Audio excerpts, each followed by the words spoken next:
টাকা এমন একটা জিনিস, থাকলে এক প্রকারের জ্বালা, বেশি থাকলে না থাকলে বড় জ্বালা।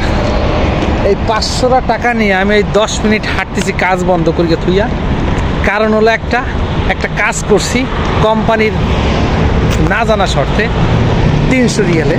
আমরা 4 জন মানুষ। এখন এই কাজটা করিয়া অলরেডি 3 জনে কাজ করতেছে, আর আমি এই টাকাটা নিয়ে ঘুরতেছি ভাঙানোর জন্য, যে 500 টাকার নোটটা একটু ভাঙাবো।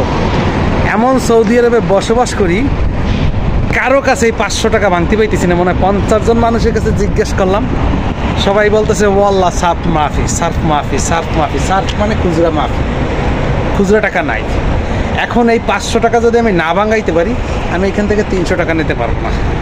এখন এই টাকাটা যদি আমি ভাঙাইতে না পারি, তাহলে আমার ব্যাংক অ্যাকাউন্টে নিতে হবে। আর ব্যাংক অ্যাকাউন্টে নিতে পারবো না, কারণ একটাই, আমার আকামার ডেট এক্সপায়ার হয়ে গেছে।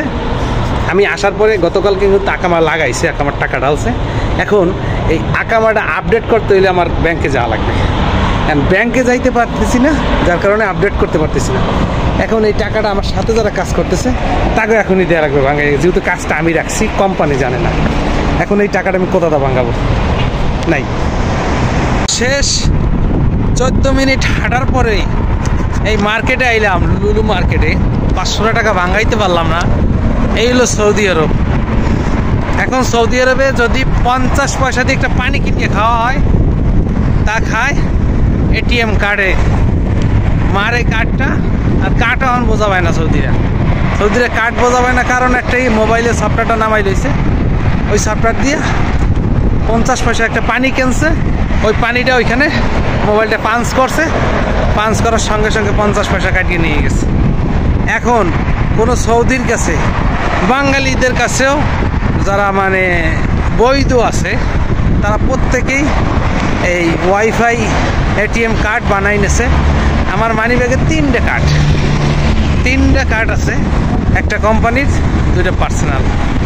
একটা ওয়াইফাই ছাড়া, সর্বপ্রথম বানাইলাম ওয়াইফাই ছাড়া, এরপরে বানাইলাম ওয়াইফাই এলা। কিন্তু কাজে জুড়ে পেকে আমার 500 টাকার একটা নোট ভাঙ্গাইতে আদৌ পারলাম না।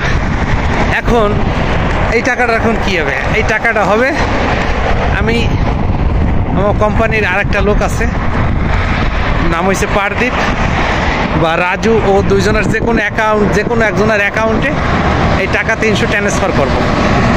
এটা হবে কেমন? এই 300 টাকা কাজের কোম্পানি তো জানলো না, ও কাছে যখন ট্রান্সফার করবো তখন তোরা জানবে যে কিসের টাকা, কী জন্য আমি আনছি, কোথাটা আনছি। এখন আমার বলতে হবে যে আমি বাড়ি থেকে আসছি, খরচার টাকা নেই, আমার যে কোনো সাদিকের দাদা বা বন্ধুর দাদা আমি এই টাকাটা আনছি। তো এই কাজটা, এই 300 টাকার কাজ যদি আমি কোম্পানিতে জানাইলে আমারে 50 টাকা কমিশন পাইতাম। আমি 300 টাকায় আমি 50 টাকা কমিশন পাইতাম। আমি কমিশনের চিন্তা করি নাই, কারণ একটাই, এখন হয়তো 70 টাকা বা 80 টাকা ভাগে পাবো, যেহেতু 4 জন 300 টাকা, 70 টাকা মনে হয় পাবো। এখন কোম্পানির হিসাব, ওই 50 টাকার হিসাব করি নাই, কারণ একটাই, যে আমার সাথে যারা আছে আরও 2 জন বাঙালি আছে, যদি ওরা 50 টাকা পায়, সমস্যা কি, পাব।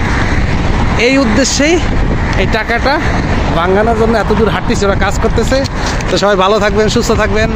এই হলো সৌদি আরবের পরিস্থিতি, 500 টাকা ভাঙতে পাওয়া যায় না। অবশেষে আলহামদুলিল্লাহ এই যে 500 টাকা খুচরা করলাম। একটা চকলেট দোকান আছে, এটা বলে হালুয়া আরবিতে। ওইখানে এক বাঙালি ভাই কাজ করে, মানে ম্যানেজার সে। ওনারে বললাম, বলার সঙ্গে সঙ্গে উনি বললো, প্রথম গেছি আরবি মহিলা, সৌদির মহিলারা ছিল, কইতেছে ওয়াল্লাহ সার্ফ মাফি। করার তার কিছু নাই, না কইলে ও আল্লাহ কইলে আর তার সে আবার কোনো কথা থাকে না। ও আল্লাহর পরে আর কোনো কথা আপনি বলার সুযোগ পাবেন না। তো দেখতেছি বাঙালি ভাই কম্পিউটার চাপতেছে, তাই আমি ওনার 500 টাকার নোটটা দেখাইলাম যে ভাই ভাঙতেই হবে, মানে আরবিতে কথা বলছে। আমি বুঝতে পারি না যদি বাঙালি। তো উনি আমার কোনো কথা না বলিয়ে ক্যাশে নিয়ে গেছে, ক্যাশে নিয়ে দিয়া আমার বলতেছে, আপনি কি বাঙালি? আমি বললাম জি। পরে ওনার কাছে জিজ্ঞেস করলাম যে ভাই আপনার বাড়ি কোথায়? উনি বললেন নোয়াখালী, লক্ষ্মীপুর। এই দেখেন 500 টাকার নোট ভাঙাইয়া 200, 200, 400, 100, 500 টাকা এই নিয়ে এলাম।